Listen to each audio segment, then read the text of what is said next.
जय हिंद दोस्तों। सूरा सो पहचानिए जो लड़े दीन के हेत, पुरजा पुरजा कटमरे कबहू न छोड़े खेत। शहीदी दिवस विशेष चार साहिबजादे। सूरा सो पहचानिए जो लड़े दीन के हेत, पुरजा पुरजा कटमरे कबहू न छोड़े खेत। हमारा देश कुर्बानियों और शहादत के लिए जाना जाता है और यहाँ तक कि हमारे गुरुओं ने भी देश कौम के लिए अपने जाने न्यौछावर किए हैं। देश और कौम के लिए अपनी शहादत देने के लिए गुरुओं के लाल भी पीछे नहीं रहे। जी हाँ, गुरुओं के बच्चों ने भी देश और कौम की खातिर अपनी जान की बाजी लगा दी। दसम पिता गुरु गोविंद सिंह जी के छोटे साहिबजादों की शहीदी को कौन भुला सकता है, जिन्होंने धर्म की रक्षा के लिए अजीम और महान शहादत दी। उनकी शहादत से तो मानो सरहद की दीवारें भी कांप उठी थीं। वो भी नन्हे बच्चों के साथ हो रहे कहर को सुनकर रो पड़ी। गुरु गोविंद सिंह को चारों साहिबजादों की शहीदी को कोई भूले से भी नहीं भुला सकता। आज भी जब कोई उस दर्दनाक घटना को याद करता है तो कांप उठता है। गुरु गोविंद सिंह के बड़े साहिबजादे बाबा अजीत सिंह और जुझार सिंह चमकौर की जंग मुगलों से लड़ते हुए शहीद हो गए थे। उन्होंने ये शहीदी 22 दिसंबर और 27 दिसंबर 1704 को पाई। इस दौरान बड़े साहिबजादों में बाबा अजीत सिंह की उम्र 17 साल थी, जबकि बाबा जुझार सिंह की उम्र महज 13 साल की थी। मगर जो उम्र बच्चों के खेलने कूदने की होती है, उस उम्र में छोटे साहिबजादों ने शहीदी प्राप्त की। छोटे साहिबजादों को सरहद के सूबेदार वजीर खान ने जिंदा दीवारों में चिनवा दिया था। उस समय छोटे साहिबजादों में बाबा जोरावर सिंह की उम्र 8 साल थी, जबकि बाबा फतेह सिंह की उम्र केवल 5 साल की थी। इस महान शहादत के बारे में हिंदी के कवि मैथिली शरण गुप्त ने लिखा है, जिस कुल जाति देश के बच्चे दे सकते हैं जो बलिदान, उसका वर्तमान कुछ भी हो भविष्य है महान महामहान। गुरुमत के अनुसार आध्यात्मिक आनंद पाने के लिए मनुष्य को अपना सर्वस्व मिटाना पड़ता है और उस परमपिता परमेश्वर की रजा में रहना पड़ता है। इस मार्ग पर गुरु का भक्त, गुरु का प्यारा या सुरमा ही चल सकता है। इस मार्ग पर चलने के लिए श्री गुरु नानक देव जी ने शीश भेंट करने की शर्त रखी थी।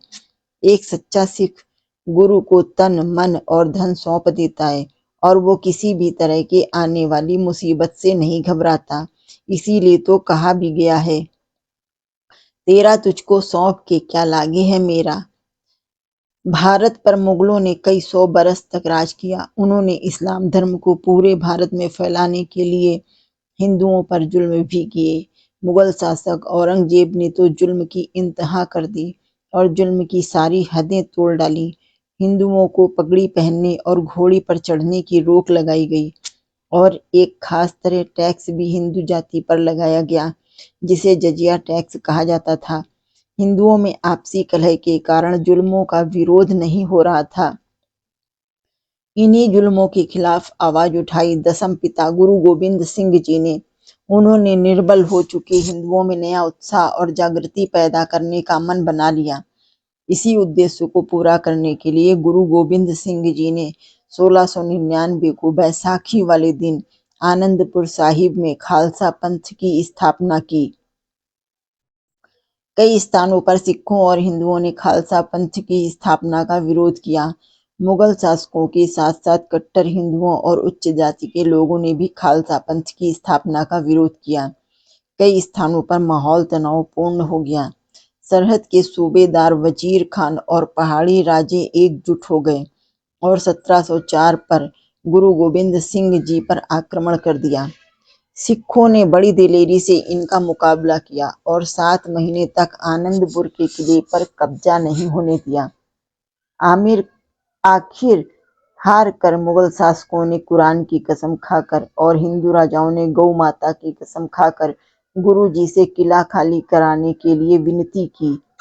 20 दिसंबर 1704 की रात को गुरु गोविंद सिंह जी ने किले को खाली कर दिया गया और गुरु जी की सेना के साथ रोपड़ की ओर कूच कर गए। जब इस बात का पता मुगलों को लगा तो उन्होंने सारी कस्में तोड़ डाली और गुरुजी पर हमला कर दिया। लड़ते लड़ते सिख सिरसा नदी पार कर गए और चमकौर की गढ़ी में गुरुजी और उनके दो बड़े साहिबजादों ने मोर्चा संभाला। ये जंग अपने आप में खास है क्योंकि 80,000 मुगलों से केवल 40 सिखों ने मुकाबला किया था। जब सिखों का गोला बारूद खत्म हो गया तो गुरु गोबिंद सिंह जी ने 5-5 सिखों का जत्था बनाकर उन्हें मैदाने जंग में भेजा। इस लड़ाई में गुरुजी से इजाजत लेकर बड़े साहिबजादे भी शामिल हो गए। लड़ते लड़ते वो सिरसा नदी पार कर गए।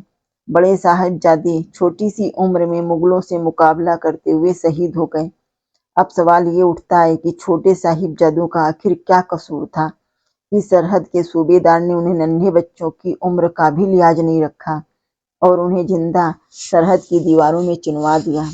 मगर छोटे साहिबजादों ने इन जुल्मों की परवाह नहीं की।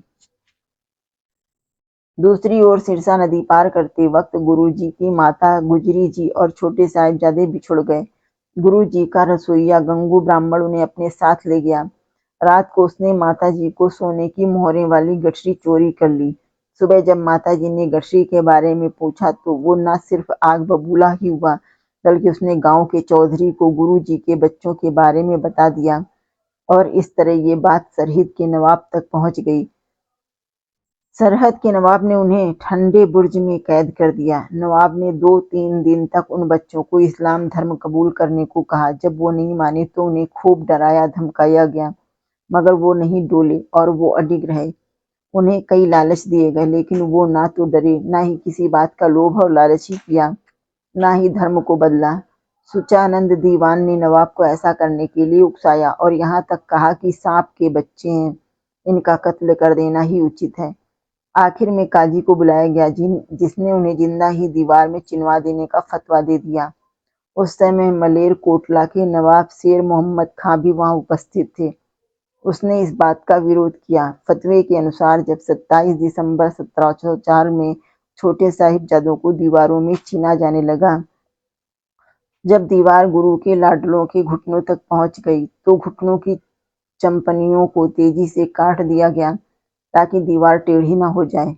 जुल्म की इंतहा तो तब हो गई जब दीवार साहिबजादों के सिर तक पहुंची तो सासल बेग और वासल बेग जल्लादों ने शीश काटकर साहिबजादों को शहीद कर दिया। छोटे साहिबजादों की शहीदी की खबर सुनकर उनकी दादी स्वर्ग सिधार गईं। इतने से भी इन जालिमों का दिल नहीं भरा और लाशों को खेत में फेंक दिया गया। जब इस बात की खबर सरहद के हिंदू साहूकार टोडरमल को लगी तो उन्होंने संस्कार करने की सोची। उसको कहा गया कि जितनी जमीन संस्कार के लिए चाहिए उतनी जगह पर सोने की मोहरें बिछानी पड़ेंगी। कहते हैं टोडरमल जी ने उस जगह पर अपने घर के सब जेवर और सोने की मोहरें बिछाकर साहिबजादों और माता गुजरी का दाह संस्कार किया।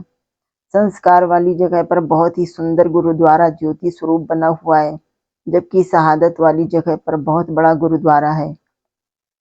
यहाँ हर साल 25 से 27 दिसंबर तक शहीदी जोड़ी मेला लगता है जो 3 दिन तक चलता है। धर्म की रक्षा के लिए नन्हों बालकों ने हंसते हंसते अपने प्राण न्यौछावर कर दिए मगर हार नहीं मानी।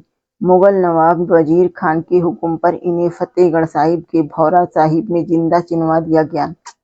यही नहीं, छोटे साहिबजादे बाबा फतेह सिंह के नाम पर इस स्थान का नाम फतेहगढ़ साहिब रखा गया था। जी हाँ, धर्म ईमान की खातिर दसम पिता के इन राजकुमारों ने शहीदी पाई, लेकिन वो सरहद के सूबेदार के आगे नहीं झुके, बल्कि उन्होंने खुशी खुशी शहीदी प्राप्त की। पंजाब के फतेहगढ़ साहिब में हर साल साहिबजादों की याद में 3 दिवसीय मेला लगता है।